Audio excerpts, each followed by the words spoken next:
Welcome to the Russian Rulers History Podcast, Episode 117, Vladimir Putin, An Unexpected Rise. Last time, we recounted the story of the end of the reign of Boris Yeltsin as the president of the newly democratic Russian state. The economy of Russia was in a state of depression, and Yeltsin's popularity was at an all-time low for a leader. A new, yet relatively unknown man was thrust into the position as the president of Russia, one Vladimir Putin. Vladimir Vladimirovich Putin was born in Leningrad on October 7, 1952, to Vladimir Spiridonovich Putin and Maria Ivanovna Shalamova. He essentially was to become the first Russian or Soviet ruler in many years that did not grow up under the specter of Joseph Stalin or through the horrors of World War II. This may explain why he is so much different from the normal leader of the Soviet Union or Russia after Stalin's death. His early life was nothing special except that he was considered a rather rowdy young boy, that is, until he took up the sport of judo. Judo was to prove one of Putin's lifelong passions, as he is seen in a number of public pictures practicing. One thing I have noticed while researching into the life of Vladimir Vladimirovich is that he likes to show himself off as a very, how might you say, masculine, virile, and macho kind of guy, something he believes that Russia should do as a nation. Now, even though he was born after Stalin, he was still a firm believer in the communist way. So much so that he wanted to be a KGB agent from a very early age. Putin was supposedly enamored with actors like Vyacheslav Tikhonov and Grigory Zhuzhanov, both of whom played intelligence officers in the movies. At the age of 17, he went to the Leningrad KGB offices and asked, what should he do to join up with the intelligence agency? I was told to go to the university and major in law, which he did.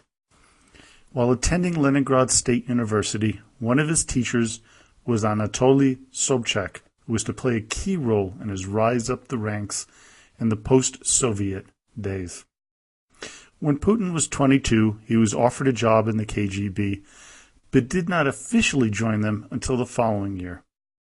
In 1976, he was assigned to a foreign unit called the First Directorate, after he had already served in the Second Directorate, which specialized in counterintelligence.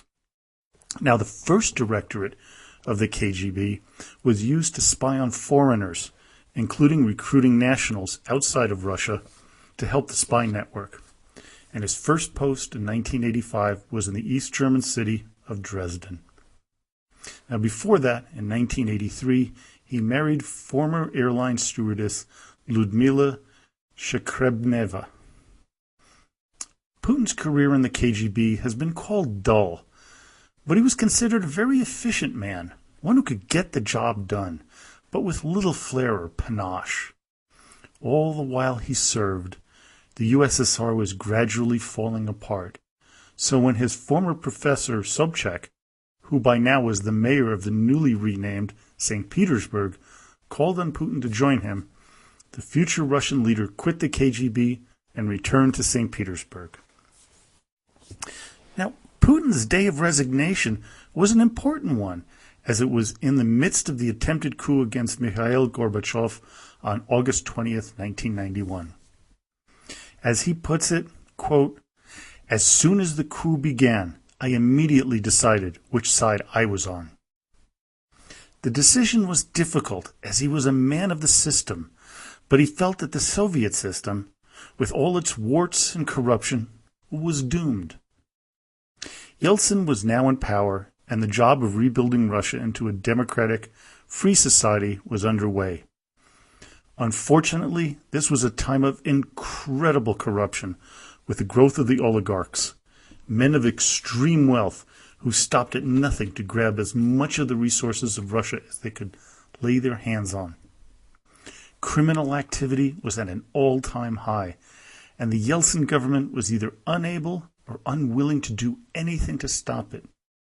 Because of the instability in Russia, Yeltsin's popularity continued to plummet. Now, do remember that term, the instability in Russia, because this was very important in what Putin did as the president. Now, with all the corruption and greed that was besetting Russia with the fall of communism and the Soviet Union, Putin was considered a straight shooter, an honest and decent man who went upon his work in an efficient and effective way, making many friends. This work ethic was to carry him to the top in very short order. In July of 1996, Anatoly Sobchak lost his bid to be re-elected as mayor of St. Petersburg.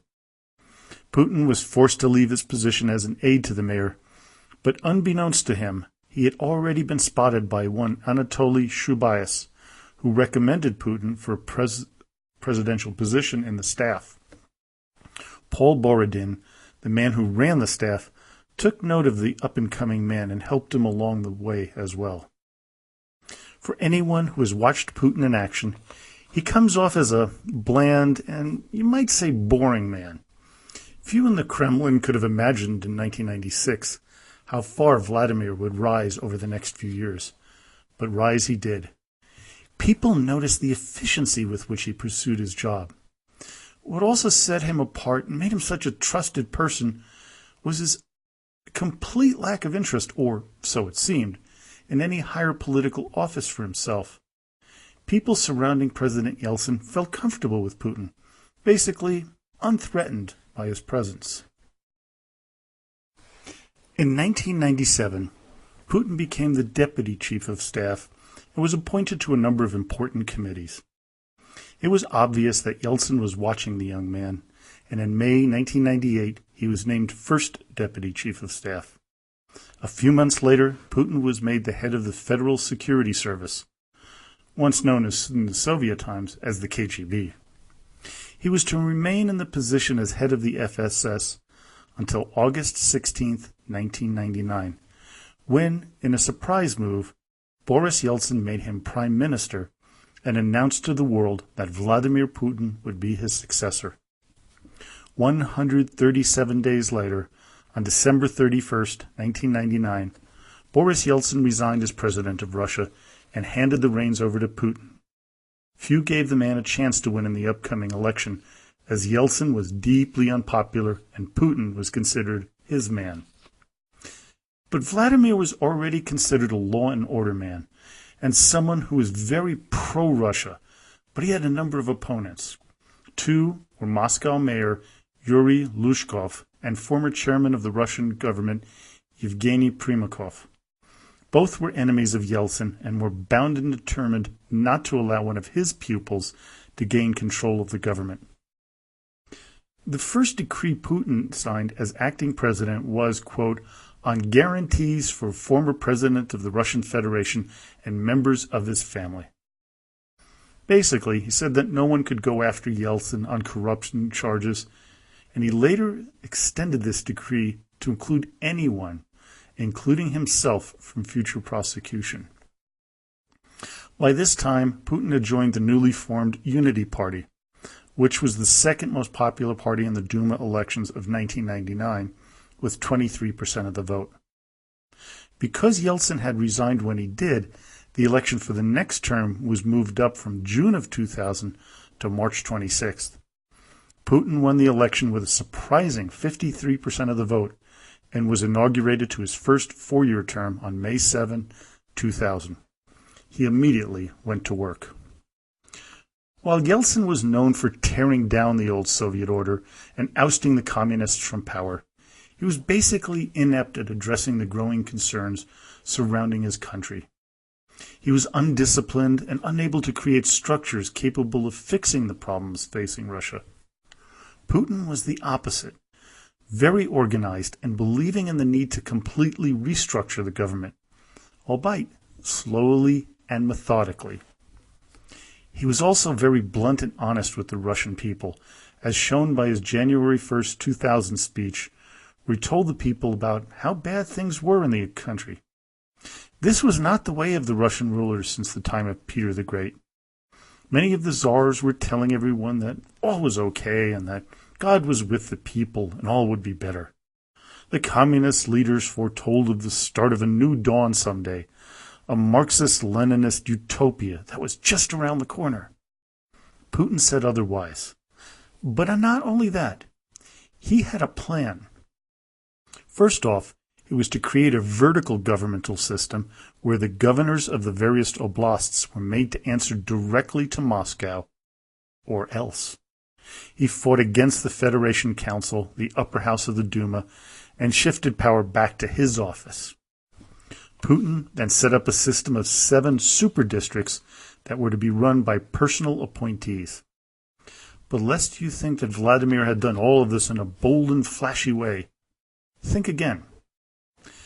He wanted to do things carefully and behind the scenes, as a direct opposite to Yeltsin's bold and brash style, a style that the Russian people had grown weary of. Putin appointed a close friend, Sergei Ivanov, to become the defense minister. Many thought that Ivanov would institute dramatic reforms to the military, because it really desperately needed it at the time. They were worried about where the missiles were. The men weren't getting paid on time. It was a real mess. But that was not Putin's style. He knew that in order to change the system, he needed to do things slowly so he could get a complete buy-in from the people below. And it was truly a brilliant strategy and helped pull Russia out of the economic and social morass it had fallen into. So how did Putin get his country moving in the right direction? He appealed to the people's patriotism for a renewed place for Russia in the world stage. After the years of begging the rest of the world for money, the people felt like their country was a third world nation. There was no pride. Putin would have none of that. He believed that Russia, and this is important, was a European power, and that its better days were ahead. And note how I emphasized European power. This was an important part of Putin's overall strategy. He did not want to be seen as an Asiatic country or a backwards country. He wanted to be seen as a European country, something that first came about, if you remember the old podcasts, under Peter the Great, and really carried forward by Catherine. So, very important thing that Putin did here. Now, Putin's party, the United Russia Party, was a merger between the Unity Party and the mayor of Moscow's Fatherland All Russia Party. And they would appeal to the people's patriotism. But he did this without any specific plans, or nothing that he told the people about. Now, some called this party's message to be, quote, non-messages. Very upbeat and patriotic, but really vague. They called for the idea of Russia united and strong, and to move forward together with the president. Putin called for a decent life for everyone, complete with honesty, happiness, and stability. That last attribute, remember what I said before?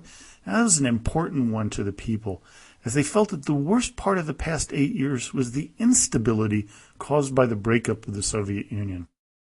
His appeal went over the vast majority of the people in Russia, but not everyone. Now, the oligarchs who were stealing the people blind were a major blockade in Putin's plan to restore Russia to its former glory.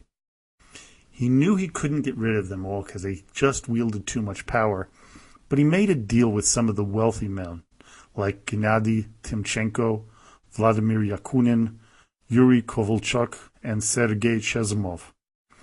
Together, they would bring stability to the country, but under a more managed democracy.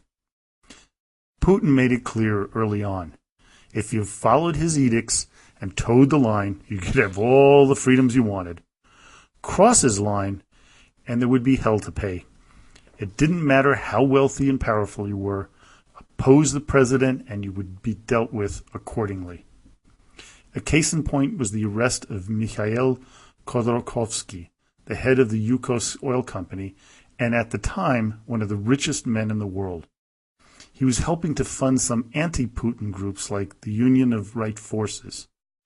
In 2003, he was arrested for corruption and jailed, where he remains to this day. I think his sentence is set to expire in 2017, so he still has quite a number of years left. And there is some debate, like Amnesty International, about whether this man is a political prisoner. or whether this was, trumped up charges or, whatever they were. It's hard to decide at this time, what's the truth and what isn't. Now, Russia under Putin had regained much of its past luster, but there's one problem with the economy, and its dependence on the high price of oil. Without that, the boom times would come to an abrupt halt. Despite his controlling criticism of his administration, the majority of Russians really approve of his presidency.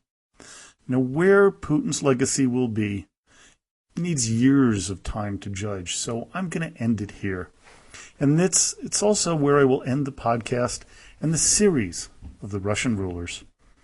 After 3 thoroughly enjoyable years, it is time to put this part of my life to rest. But do not fret, it is not the end of my retelling Russian history.